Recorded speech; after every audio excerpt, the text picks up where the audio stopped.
Bom dia, queridos irmãos. Estamos iniciando mais uma mensagem de esperança. Uma mensagem de amor, paz, alegria. Uma mensagem de fé e fortalecimento. Uma mensagem de conforto e consolo para os nossos dias. Quero compartilhar o que está na segunda carta de Pedro, no capítulo 5, do verso 5 ao verso 10. Diz assim: Rogo igualmente aos jovens, sede submissos aos que são mais velhos. Outros sim, no trato de uns com os outros, cingindo-vos todos de humildade, porque Deus resiste aos soberbos, contudo aos humildes concede a sua graça. Humilhai-vos, portanto, sob a poderosa mão de Deus, para que ele, em tempo oportuno, vos exalte, lançando sobre ele toda a vossa ansiedade, porque ele tem cuidado de vós. Sede sóbrios e vigilantes. O diabo, vosso adversário, anda em derredor, como leão que ruge, procurando alguém para devorar. Resisti-lhe firmes na fé, certos de que os sofrimentos iguais aos vossos estão se cumprindo na vossa irmandade espalhada pelo mundo. Ora, o Deus de toda a graça, que em Cristo vos chamou à sua eterna glória, depois de ter sofrido por um pouco, ele mesmo vos há de aperfeiçoar, firmar, fortificar e fundamentar. Irmãos, Pedro está dando conselhos aos jovens. Deus está falando ao coração dos jovens por meio de Pedro. E eu e você devemos nos incluir nesta palavra, receber esta palavra como conselhos para o nosso coração. Está claro aqui que ele fala: rogo igualmente aos jovens. A palavra rogo significa eu suplico, está dizendo pelo amor de Deus, né? Jovens, sede submissos, ou seja, vivam em submissão aos mais velhos, no trato de uns para com os outros. Mostre amor, dedicação, respeito, integridade, temor em relação aos mais velhos, em relação à palavra de Deus, em relação à obra de Deus. Nós temos que ser submissos. Por quê?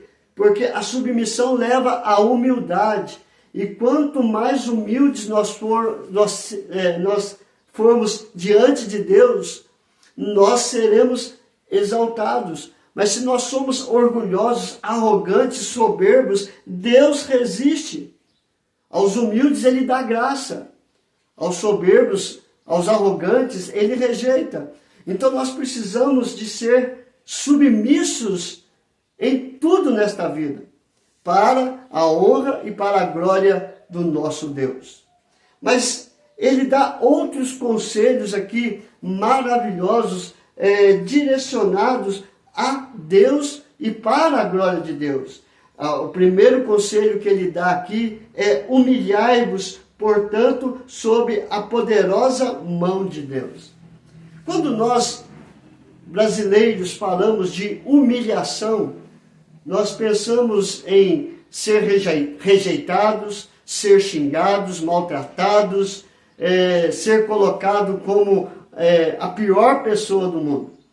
Mas quando nós vamos para a palavra humilhação no contexto bíblico, é você reconhecer quem realmente você é diante da santidade de Deus. Ou seja, eu tenho que me reconhecer que eu sou pecador miserável e estou indo aos pés do Senhor, suplicando por perdão, por restauração, para que eu possa sair do pecado para viver em santificação, buscando uma vida reta, íntegra diante do Senhor. A humilhação é você rejeitar a sua vida de pecado e buscar a santificação pela fé em Cristo Jesus.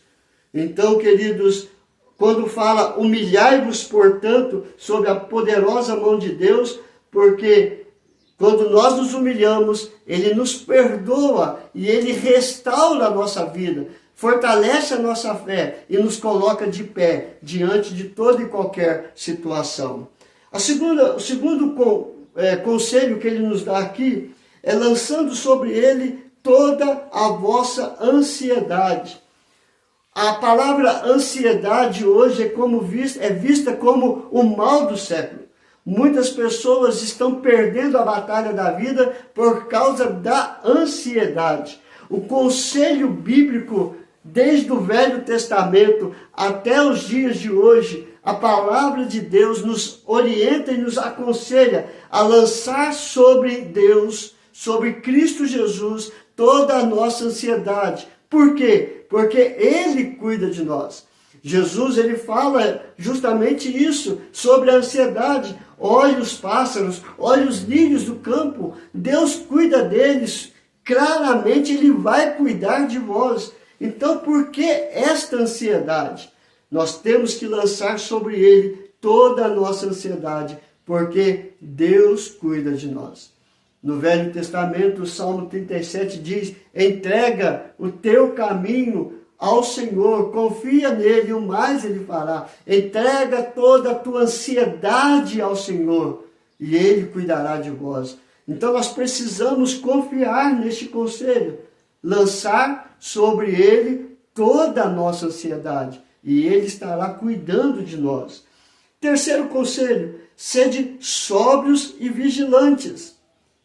Jesus havia dito algo parecido. Ele diz que nós temos que ser simples como uma pomba e prudentes como uma serpente. Ser sóbrio é estar atento. Ser sóbrio é ser uma pessoa simples. Estar atento a tudo. Tem um pensamento jóia, centrado, um falar calmo, sereno e tranquilo, atitudes de moderação, de domínio próprio, de mansidão. Vigilante é olhar tudo ao redor para que não venhamos a cair em situações que levem ao pecado e o afastamento de Deus.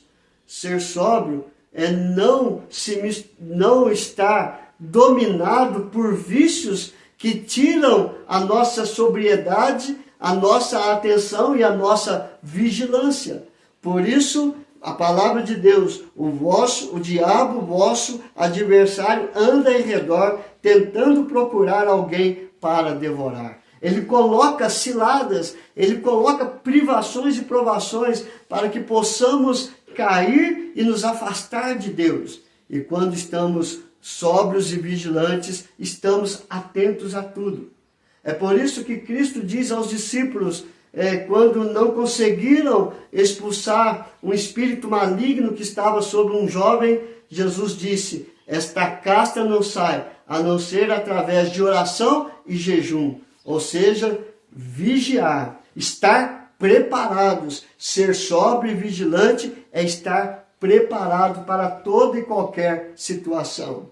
Mas ele não para por aqui.